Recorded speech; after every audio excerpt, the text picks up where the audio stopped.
Hello and welcome to the Overly Animated Podcast, where we take animation seriously. I'm Beatriz, and today is a very exciting day for Overly Animated. In celebration of Mysticons and its glorious end, I am here today with some special guests. Today I'm joined by Jara. Hello. and Matt Ferguson. Hello. Sean is the creator of Mysticons. Matt Ferguson is the series director. And first of all, I just wanted to congratulate you guys on this wonderful, wonderful show. You have no idea how jealous a younger me is that kids today can watch this show. She is so jealous. So I just wanted to thank you guys for being here and thank you for this kind of lovely journey you took us on. And I just wanted to start off by asking, how did Mysticons come to be? Like, what's the history behind the project? That's a long one. I think I'll try and give the shortest answer possible, but it started like 7 years ago, I think. And Nelvana approached me. They had like sort of a partnership with Tornante and Playmates, and we're looking for a project. And they asked me to come in and pitch, which I did. And it was probably one of my worst pitches of all time. But How so? You know what I got?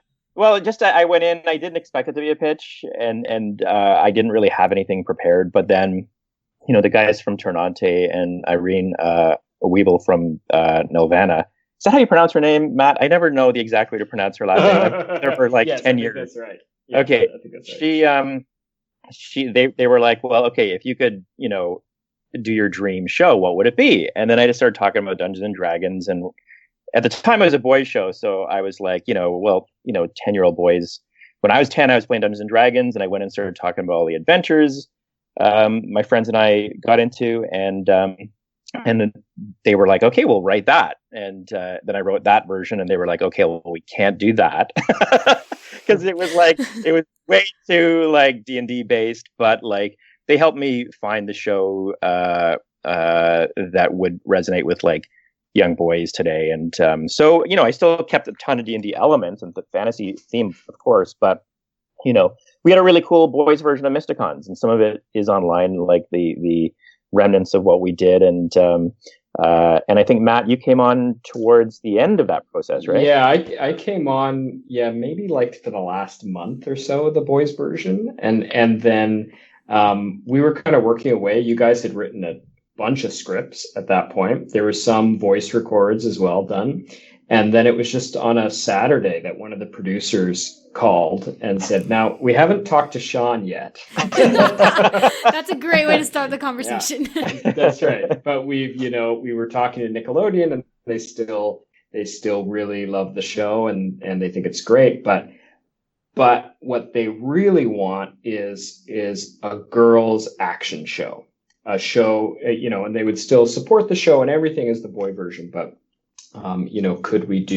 is there any way to make it a girls' show? And for me, I was new to it. I was only on there for a couple of months. I liked what the show was already. But as soon as I heard that, the big smile came over my face, because I was like, yes, this is an amazing opportunity, right? To be able to make something just as kick-ass as we were making the boys version. But let's do it for girls, starring girls. And it just added this whole new amount of kind of life and freshness to the thing.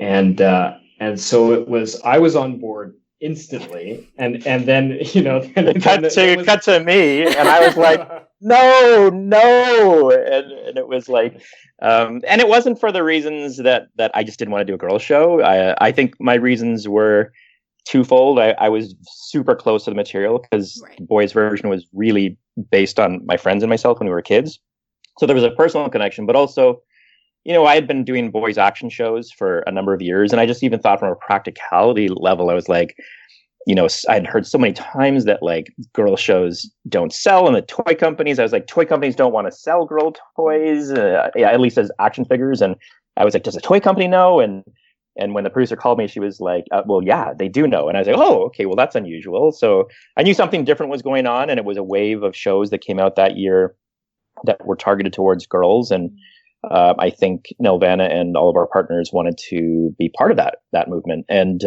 then, of course, once I talked to Matt and we got to know each other, like I really did immediately have that same reaction that he had, where it was like, okay, well, this could be really cool. And I also had a young daughter at the time, and like Matt, our kids are almost the same age, and I was like, okay, this is less selfishly about me and more about my kids, which is definitely a better place to come from, and then just the nature of the content. I think both of us have worked on a lot of shows that were more boy centric, but to think of stories in terms of from the point of view of girls, and even the fact that we were able to go out and hire an almost all woman writing team, like that changed everything for me. And Matt as well. I think your crew, you were going out looking for women on the design side. Yeah, absolutely. Yeah. And, it also kind of gave us this sort of rare opportunity in animation where we were told, okay, we're making this show, but we want it to be totally different. Go. And so we had the name Mysticons, and we had the basic premise, the idea that we wanted it to be about 4 heroes who were saving the world, and they, all kind of with a D&D inspired thing.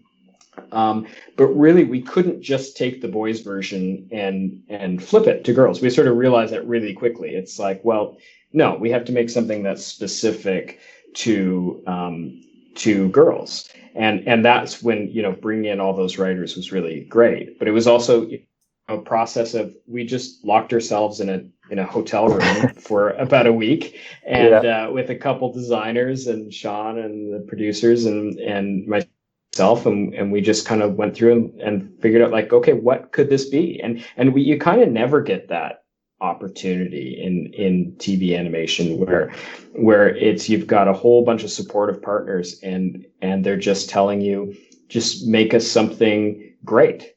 And it was a ton of freedom, and it was fantastic. And so we spent that week. Sean totally created a brand new show, happened to have the same title. And then we went back and pitched it to everybody else, and everybody else, I think, fell in love with our same excitement, and then we were just off and running too, because it's like we had a premiere date basically, and we just had to go, which is, I think, the best way to do it a lot of times. Awesome. Yeah. Awesome. And how long were you working on, Sean? Were you working on the boys' show? Like, how long did you spend on it? It was so this is what the tricky thing is, why it flipping to girls is a good thing, because I was on the boys' version about 3 or 4 years. Like, we wrote 12 episodes, I think, and then the original director did you do that, Matt? Did you do the Leica for that one? We kind of split it. He started it. I finished it off. Yeah. So we actually have a Leica of the first episode and tons of designs, and we were ready to go with that one. But that was 3 to 4 years, and generally that's typical for most animated shows in Canada, at least. I can't speak for the States as much, but it's usually a long process. And honestly, like, when it flipped to the girls version, it happened so quickly. Like Matt said, it was a week, and we re-envisioned it together. It was Matt and myself and one producer, Tracy Dodkin, and it gave us a ton of freedom, because there wasn't any time. Like, you can sometimes overthink shows in development, and especially when you have a lot of partners, and we had one amazing partners who just were like, they trusted us and they were like, just do it. And then we had no time. And that doesn't allow you to overthink things just by sheer physics. Like, Matt and I were like, okay, let's do it. Okay. And then he had a couple of artists who were like literally drawing as we'd come up with an idea. And then as we're speaking, we'd hear an email ding, and suddenly 2 hours later, we'd have this amazing design for a character. And it was happening so quickly, and it was exciting. And I think Matt will agree, like, that's the way it should happen all the time. Yeah. But this was very rare, so a lot of good stuff came out of that decision to switch to girls. Cool. And once you made that switch, how many iterations of the Mysticons were there? Or was it just like immediately you knew you wanted a dragon mage, you wanted the wolf, the phoenix? Like, was it just like an immediate kind of thing? Like, you knew you wanted, like, were the names like just like an immediate, or were there various iterations in that very condensed week? What do you remember, Matt? It came pretty quick. I mean, I remember a couple of things. Like, do you remember Piper was originally Willow? I think she was Willow. Yeah. She was That's Willow right. Piperbrook. And then I don't remember why we switched it, but we said, no, wait, Piper's better. Yeah. And then there were a couple things too, because they're all based on D&D classes too, right? And so we did do a couple things to try to make it a little bit more specific to the Mysticons world. So it's like it's a starting place. So things like the mage, we kind of added dragon mage to make it kind of specific. Same thing, I think Piper was originally the monk, right? That's right. Yeah. And then it felt like, oh, well, we can get something a little bit more specific for her. But it was pretty quick that the bones of that stuff. I mean, I think the very first meeting that you had with me when you pitched me the new, okay, like we had the lunch and we were kind of talking about it, went away, and then you came back and it was really the princess and the thief as the core of it. So what if we kind of have these two different worlds and we collide them together, and the idea of and I think if I'm remembering right, it was like the princess and her handmaiden, and then the thief and her sister.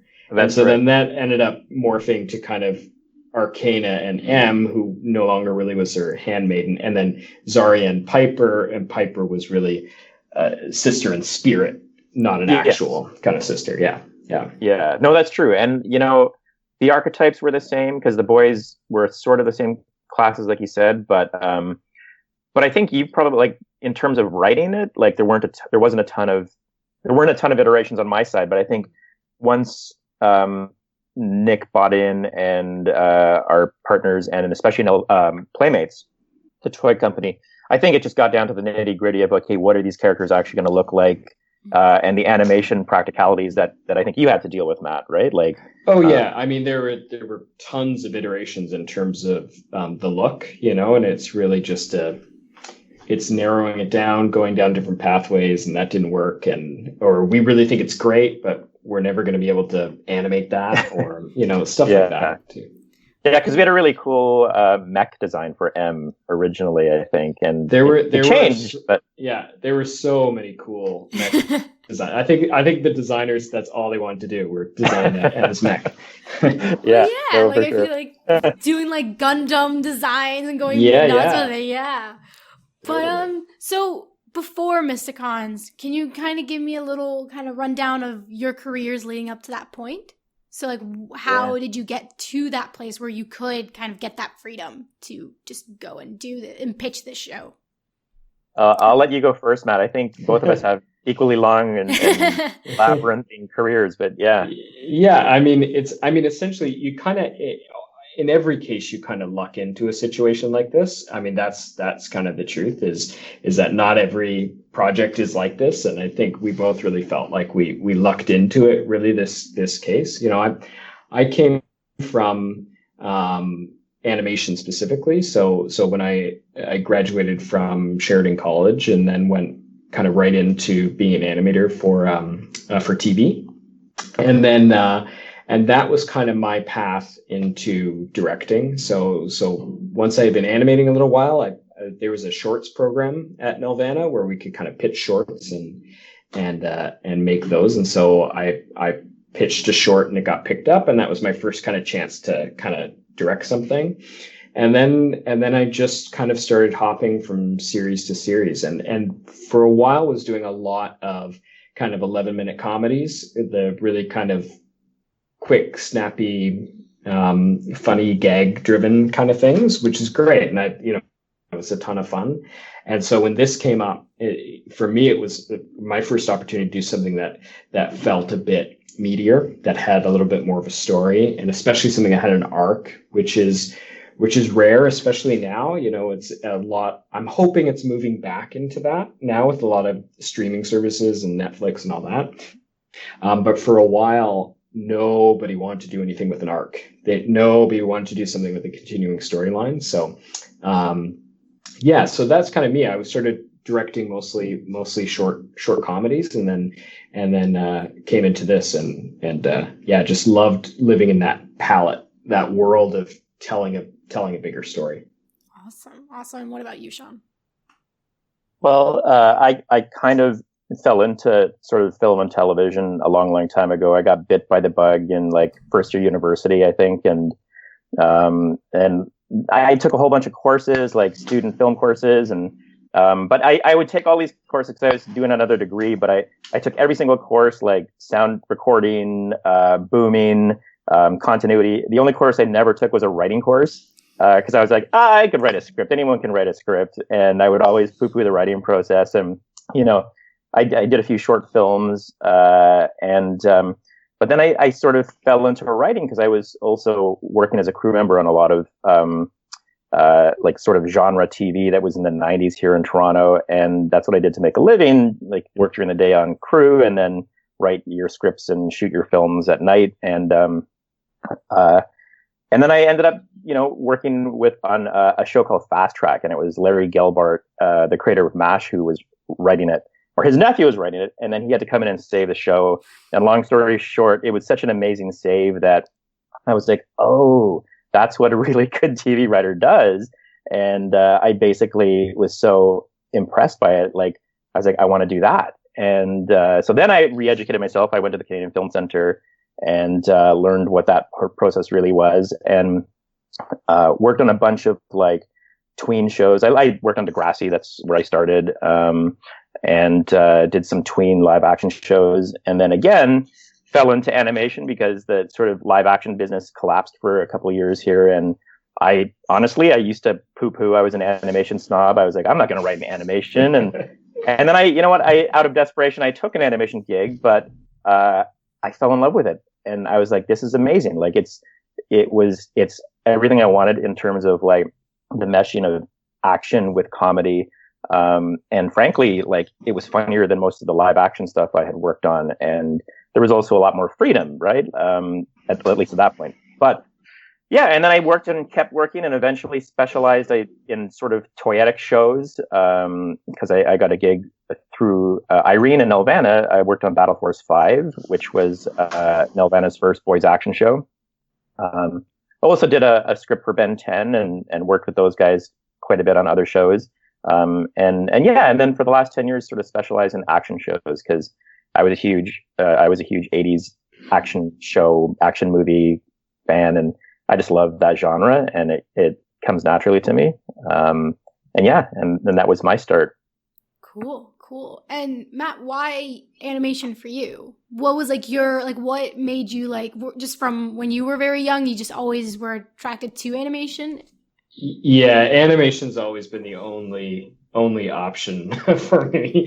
It's really I don't even know where it starts. Some key sort of things for me are, Wonderful World of Disney, seeing the behind the scenes, putting the cells down and taking that like all that stuff. It just always intrigued me. It was really Who Framed Roger Rabbit for me that just completely put me on the course. That was like, nope, that is it now. That is 100. I wore out that VHS, and so it's always been animation for me, for sure. Gotcha. And do you guys think that animation is taken seriously? I know that we have a previous animation snob with us, but do you think that now animation is there kind of still kind of this stigma against it? I think it's mixed. I think it's taken more seriously now probably than when I was a kid. And just objectively, it's better now. I know that everybody's always nostalgic for when they were a kid. But if you just look at what's happening, just look at TV, right? If you're completely objective about it, the kind of stuff that's happening that, Cartoon Network is doing, that Nickelodeon's doing, that everybody's doing, and you compare that to the shows that I loved as a kid, the truth is they're only good because it's nostalgic, right? Yeah. I love He-Man, and it's just objectively not a good show, right? But I feel like there's a lot of really great stuff happening, and I do think I think it depends who you talk to, but I think that it's definitely taken more seriously now than it used to be. Gotcha. Sean, do you Yeah. agree? No, yeah, absolutely. I think, there's a lot of golden ages of animation, but I think we're in one right now. Like, the technology and just the level of storytelling is so high right now. And like Matt, like, yeah, when I started doing voice action, I went back to some of my childhood favorites like G.I. Joe and like Voltron and re-examined them. And I was like, oh my gosh, this stuff is like not holding up. Because, G.I. Joe, as much as I loved it, it was really just a set of maybe 3 huge action set pieces per episode, with not very little in-depth character work or stories, just an excuse for action. And yet I loved it, So same with Voltron. I think 10 years ago I was up to develop it when it was with, I think, Alliance Atlantis, and Voltron was just like, again, it was sad to see my memory of it sort of dashed by my professional objective criticism of it. But yeah, no, I think we're in a great time, and I think my wife Alex works in 1 hour stuff in the 1 hour genre world, and when she watches the Mysticons episodes with me, she's always astounded. She's like, so much happens in 22 minutes versus like a typical 1 hour show. And I think, Matt and I were really intent on trying to pack as much as we could into each episode. So yeah, I think we're in a good time to be an animator, just to be in the animation business. Totally. And did you guys know, once you started working on the show, did you know from the very beginning because it's such a plot heavy show and it's so much world building, did you know from the beginning where you were going to go with these characters? Or was the entire journey was there anything surprising about that direction that you ended up going in? Sean had big plans. Yeah. No, I generally, I think, I don't know if I had created my chart, but I have a chart that I do for every show, which is basically like, every episode. And so right off the top, we knew we were going to get 40 episodes.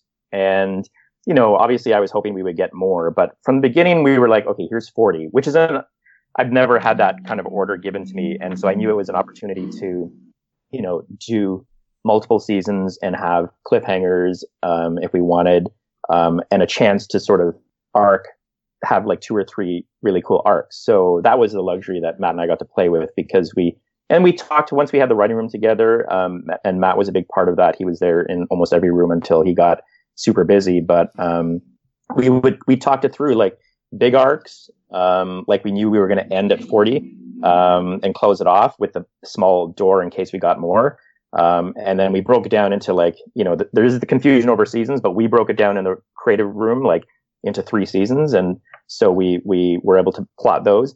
But at the same time, as we were developing it, each episode, the show grew. And that's something important too, is like every show changes as you create it. And we had to be open to some nice surprises. Like, I think the end of episode 26, I originally wanted to kill Arcana, or like kill her. You always wanted to kill Arcana. I know. And then, No! but then they have to go into another plane to kind of retrieve her, and everyone thinks she's dead. So episode 27, everyone's like heartbroken. And I think Nickelodeon rightly said, that's too dark for us. So we backed away from that. But yeah, no, like, so with that, obviously was some big plot point that changed, but we were working towards that originally. And then that evolved into a better direction, I think. So. Yeah, I would say that I feel like you had the large moves there right from the beginning, and then it was just a matter of letting the show become what it wanted to be too. Yeah. Because I think you can get too rigid into those plans as well. And I think again, having the majority female writing room helped out a lot too, because I think they would be able to be our audience of, okay, when I was an 8-year-old girl, what did I want to see, and especially, I found that with the romantic storylines as well too, because it was, I think one of the original intentions was to try to build some sort of love triangle into it, and there were a couple of conversations about how do we do that and who's it between. And then really, as we kept going, it became clear, like, what's kind of the better thing to do? Let's just have some healthy relationships. Yeah. Right. And because the key relationship is the friendship between the Mysticons. That's the most important one, is that relationship. And so it felt like being able to have a lot of great experiences of real female friendship. And so they don't always get along, right? But that's the key thing. And then it kept feeling wrong to have the romance kind of conflict with that. Yeah. And in a way it felt sort of radical to say, like, let's have 3 just healthy romantic relationships on the show, right? And not make it infighting about it. Right. Yeah. And that was a huge thing. Yeah, definitely. We talked extensively about the relationships in the writing room, and yeah, like that's the best way of putting it. We wanted a healthy depiction of relationships. I mean, still with drama, but like, sure. we didn't want it to be exploitative. And I think there's a lot of shows that just do that and play it for soap, and we didn't want it to ever be soapy. We wanted it to be, real. But again, the focus was more on the girls' friendships as friends. And the only other thing I can think of, though, that was a nice, pleasant surprise, and this answers sort of this question on the other one, is Kitty and the Sky Pirates, because that was actually inspired. At some point, Matt came to us with like some designs for, I think in the Bible that I wrote, the mini Bible, there was like a one throwaway line for Sky Pirates. And I guess one of your artists, I don't know who it was, Matt, she designed, or I can't remember. I can't remember who did it either. A whole group of Sky Pirates, like a ship and a captain and a few crew. Well, you can't just put Sky Pirates and have people want to design it. I mean, come on. And I looked at that and I was like, oh, we have to put that in. And then so that's how Kitty evolved, and then she became a much bigger part of the story as we started developing them, because also the actress Katie was amazing, and she was a character that grew out of just one line in a Bible and an artist that got inspired by that one line, and then it just spiraled into something amazing. So those are the pleasant discoveries that I love, like when you do shows, Yeah, totally. And once you guys heard it was going to be a female-centric show, like how important was it for you to seek out kind of to create a predominantly female writer's room? Like even just when you were like scouting for people, how much of it was, we need that female perspective? For me, it was very important. I think for Matt too, and the producers were all behind us on that. And I had been doing some preliminary work trying to find. It was, in Toronto, it was really hard to find. There weren't a lot of women with actual experience in half-hour action shows, because one, the boys action animated world for half-hour shows is sort of a boys' club. But also those shows sort of fell out of favor over the last 10 years, and the 11-minute comedy was reigning supreme. And so all of the half-hour action writers, the handful of women that I knew, had moved on, and they were in live action now or had retired from the business. And so I didn't have those usual women to turn to. And so I just had to find junior writers, some more senior than others for sure. But the learning curve was so steep, and all of the women just learned quickly, as anybody who's good at what they do does. And yeah, we just came up with some amazing stories in the room. And I'll work with that same writing room on any show for the next foreseeable future. Awesome. Anything to add, Matt? Yeah, what's great on the crew side in animation now is it's a totally different landscape than it used to be. That when I started out, there were really very few women in animation, and it's really, really changed, which is so exciting to see. And if you go to any graduating class show now for Sheridan or Cal Arts or any of these animation schools, a lot of the classes now are are mostly women graduating in animation. And so it's really great to see that. There still is a problem because of the legacy number of men historically in the business, and have been the ones who have risen to kind of places of sort of creative power, I think, on shows. But it's definitely changing, because there is this wave of young women who are coming into the industry, and it's so great. So we sort of benefited from that kind of naturally happening in animation right now, which is exciting. Cool. And how has this experience of creating Mysticons, working on it, how has it shaped the way that you tell stories, you direct stories? Like, what was your biggest takeaway from it? Well, for me, was to not shy away from the heart. I think that was, I think a lot of times you're working in comedy, and it seems like the heart of it feels like an enemy to the funny sometimes. And I think that's really what I think, even moving outside of going back to comedies or doing other things that aren't necessarily the same kind of show or action. For me, it's just realizing that you can have all those things, and it really enriches it. And that's something that Sean's writing really kind of showed me, that it's like, oh, wow. Okay. So you can have those moments of heart and real friendship. And then you can have kind of goofy stuff too. And then you can have action stuff too. And so that it can all kind of come together as a piece.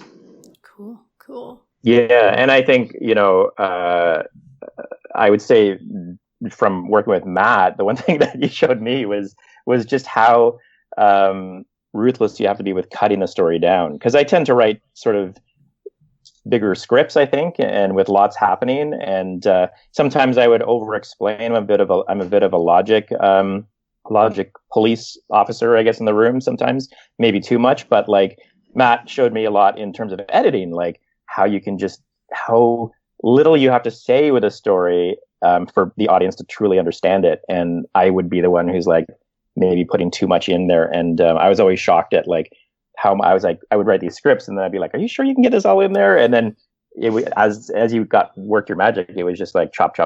And like, oh yeah, it still makes sense. And so if anything, I've learned to be much more streamlined with scripts. And I thought I was a pretty ruthless cutter before, but like, it was amazing to work with you so closely on that aspect, yeah.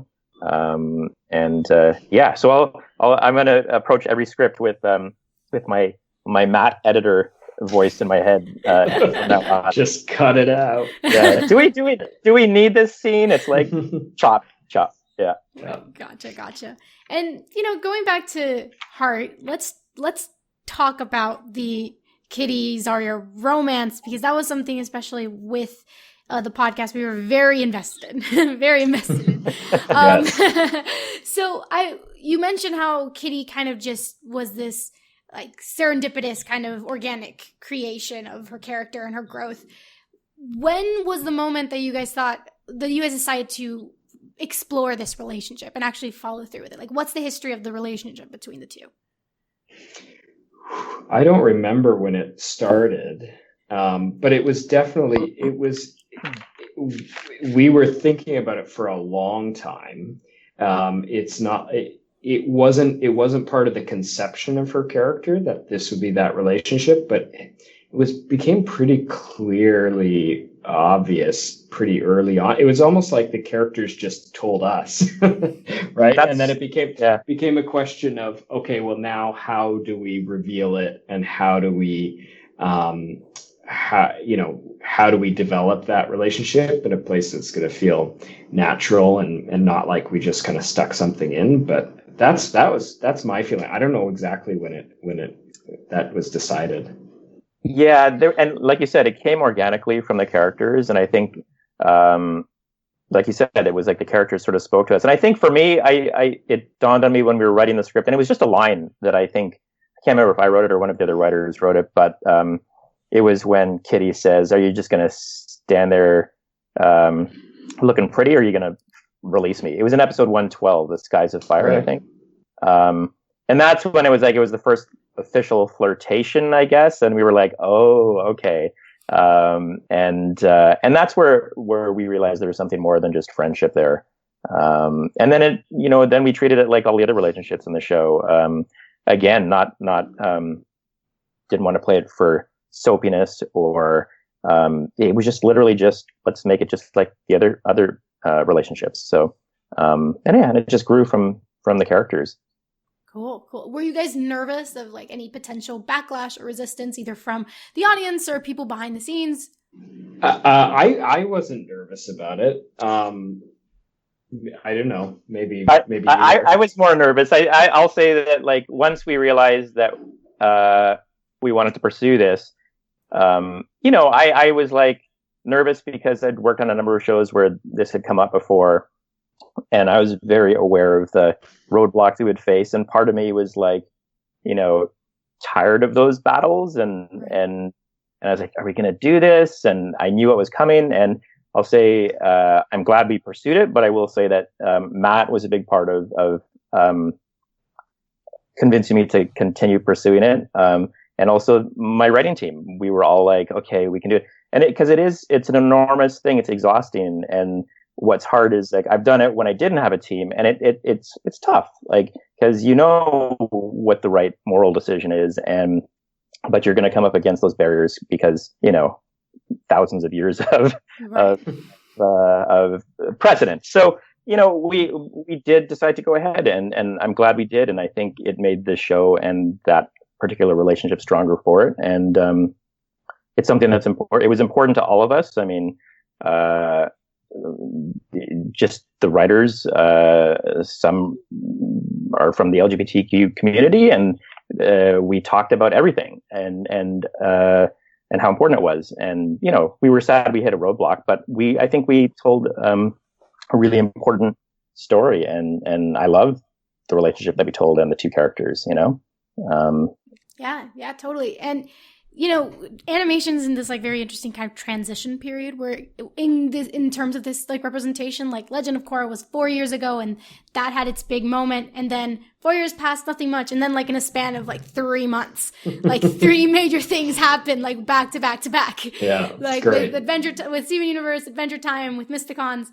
So I was just really curious, had the Steven Universe episode, had the finale of Adventure Time happened before Mysticons even began going into production? Because animation takes a while to do, so we're in this kind of awkward place where it's not a smooth like timeline, it's not a smooth little thing. It's like we have things that jump back and forth into where we are as a culture, I guess, as a society.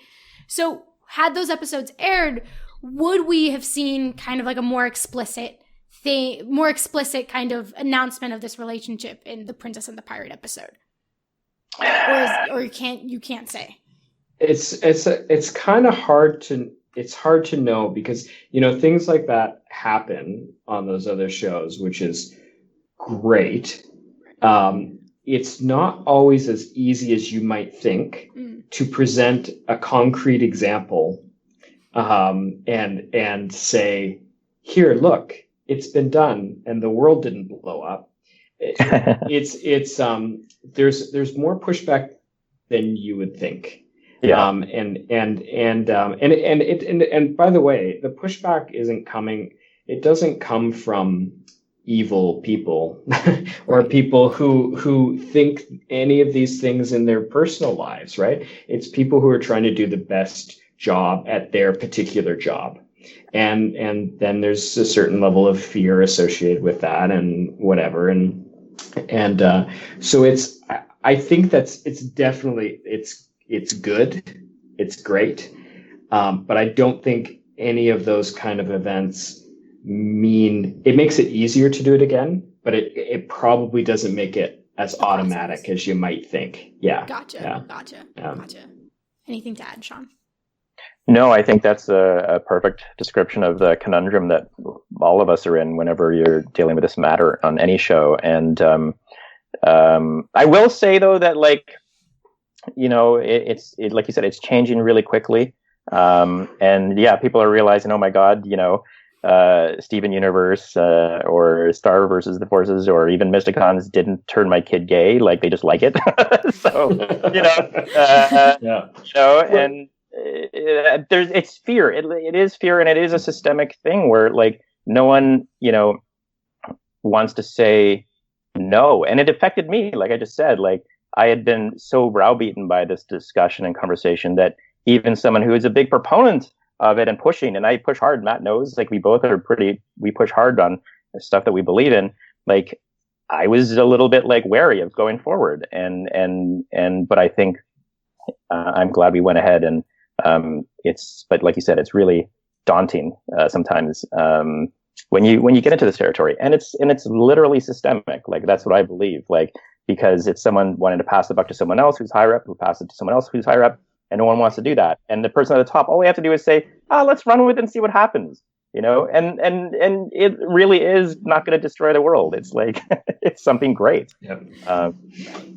Right. Gotcha. And, I don't know how much you guys can say, but what projects are you working on next? What's next for you?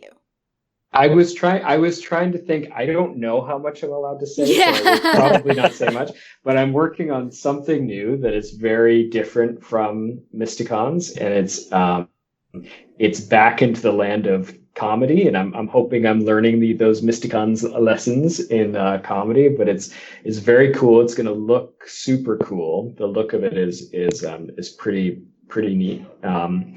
And that's probably all I can say now. I never know when I'm allowed to announce stuff, so I don't want to make a mistake. Right. Yeah, and me, I took a lot of time off because after Mysticons finished because I was like really exhausted. But I've been focusing on creating some new shows, and I'm going to be going down to LA in about a month to pitch 2 new shows. And they're my own, so I think I can talk about them. Unless one of your listeners steals the idea, and then But you can take this to court. Don't worry. But yeah, one is called The Girl of La Mancha, and it's sort of based on the Don Quixote Cervantes mythology. And another one that I have is called The Epic Legends, and that is sort of an 11-minute version of it's like a fantasy comedy. It's definitely more 11-minute jokey stuff. It's not as not a half-hour deep story like Mysticons, but it's more just sort of like a fantasy version of Teen Titans Go, but like cool. Just something fun and light and about a family of sort of mythical heroes. So very different from Mysticons, but again, I'm running with the fantasy thing while I can, because I'll tell you, when I first started this business, like fantasy was a dirty word, and you couldn't write a fantasy show ever, or even suggest that you were going to write one, because people would laugh you out of a room. And now everyone wants to do is fantasy. And I feel like we may be coming to the end of that soon, but I have to ride this out because I love the fantasy genre. So I'm going to get as many as I can in there while I can. I hope it doesn't end. I mean, it's all cyclical, but I hope it doesn't. But so yeah, the Mysticons are going to continue on through graphic novels, through original novels. Are you guys involved in any of that, or no? Not me. I don't know about you, Sean. Are you? Yeah, I was loosely involved. Like I sort of read a bunch of the early drafts of like the graphic novels and like outlines for the novels. But I eventually stopped giving notes because I was just too busy with the TV series version. Right. And you know what? They're all amazing authors and writers and artists, and it's like they don't need my help. Like they Nelvana went to a great deal of trouble to work with companies who sourced the best talent they could to represent Mysticons and spinoffs. And I had the opportunity to meet Kate Leff in LA when I went there once, and she's amazing. She did a fantastic job. And all of the artists with the graphic novel were great. So yeah, they're pros. They get the world, and they spun it in ways that I couldn't have imagined, and that was exciting to me. Like picking up those books and reading them, I was like, wow, that's really cool. Like, so yeah, that's the fun. Yeah, the fun thing for me is that it's the first stuff. Both the novels and the graphic novels. They're the first Mysticons things that I can experience as a fan. Yeah, right. Yeah. So it's like, oh. because I'm a fan of the show, but like my head is filled with spoilers. I know it, I know everything, and so I can read the book with my daughter, who's like the perfect age for those novels, and then and same thing with the graphic novels too. And then it's like, wow, it's a new Mysticons story that I didn't know how it was going to end. That's great, so much fun. Awesome. Okay, so to finish the interview, I kind of wanted to ask you guys some kind of like rapid fire questions that I just am selfishly wanted to ask. Just very selfishly, I was like, I need to know. So first, who's your favorite Mysticon? Don't think, just answer.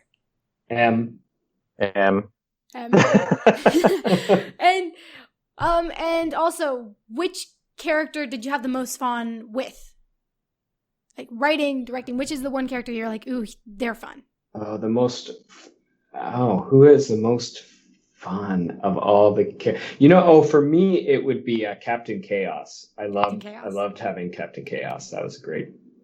Character. Gosh, there's so many, because I love all the characters, and that's the really hard one with M, but she's the heart, and that's my specialty. But it's fun directing.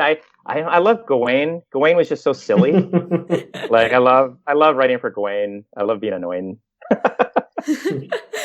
And which character did you wish you had more time to explore? Tasma. Oh, wow. Yeah, Tasma for sure. Absolutely. We had a lot of big plans for Tasma, and but once we discovered Proxima, we made a choice who we were going to focus on, and it made more sense. Mm-hmm. Gotcha. And what's your favorite moment or line of the show? That's hard, but if you have one. Oh, I don't know. You have to go, Sean. I loved. There's a couple in the zombie episode, like fake news from the snake. Arcana's overly long explanation of what Chaka was trying to convey to her. I can't replicate the line off by memory. But also, I will say this. I did like, because I think Alison Court came up with it, but it's Dragon Hour at the end. Yeah, that was her. That was her ad-lib. Yeah. That was great. That's a good answer. I'll go with that one. All right. Last two questions. One, is Necrofa guilty, or was it just the mask? Because this is something that we talked about a lot in the podcast. I was like, I want to know what you guys think. I have an opinion. It might be different from Sean's. Yeah, we talked a lot about it. And, it's interesting, like your podcasts were they're excellent in breaking down the conundrums. And so it wasn't a perfect thing. So I would say, in my mind, there's two versions, because we did have the original Necrofa and then the other version. God. I think it's mainly the mask, but Necrofa did make, like Proxima, she made a decision to put on the mask that was because of some personal issue. That's how I explain it. Yeah, I feel like the mask is only going to accentuate the worst parts of you. And because we know, Necrofa was spurned from her village, right? There's a reason. I don't know what the reason is. I don't know if you know the reason, but for some reason she was spurned from her village. So something happened, right? And I think that the mask accentuates that. That's how I've kind of seen it. And same thing like Proxima. I really love how the arc of Proxima all kind of worked out. It was great to be able to tell that story over so many episodes. And I know voice actress love that too. But to me, it's like she was dealing with a lot of kind of jealousy and rejection, like rightfully so. We put her through the ringer, right? And so, and I think that for her, the mask just kind of brought out those kind of elements and just made them bigger. So I guess the cop-out answer is both. But I think it came ultimately from the character. Gotcha. And final question is my most selfish question. Would Tasma have gotten a redemption? Like, was Tasma-demption a thing? We probably, Matt, I think we were on the same page. We debated it a lot, you and I, because I think originally I was trying to redeem her, but you were like, let's keep her in the shadows a bit. So we probably would have played her as a renewed villain a little bit, and then redeem her for sure. I think she was on the road, at some point she was on the road to redemption. And that was originally part of the reason of bringing in Proxima, because our fear of, look, if we redeem Tasma, who do we have? We kind of need somebody else. So I think that she would have been redeemed. She's out there in the world somewhere, and she'll, whatever's in your heart. I will tease you guys and say that there was while I went into this thinking that it would always be just 40 episodes, towards the end of this series, I think there was talk of doing potentially another 20, which was exciting and exhausting at the same time. But we were going to open it with,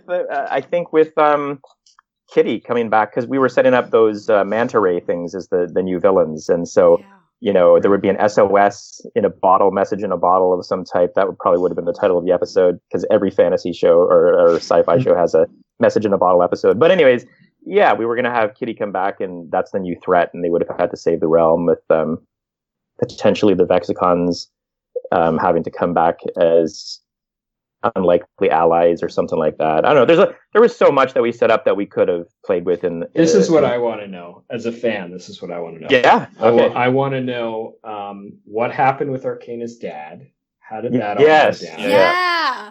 And what about Alpha Galaga? Nova Terran's boss. He died somehow. Yep. Well, you had a really good theory about that. You had a good. We shouldn't. I did. We might do. We shouldn't talk about it because I still want to do more episodes. But I think those are big. Those are big questions. I think that I would want to know. And then what happens with Tasma?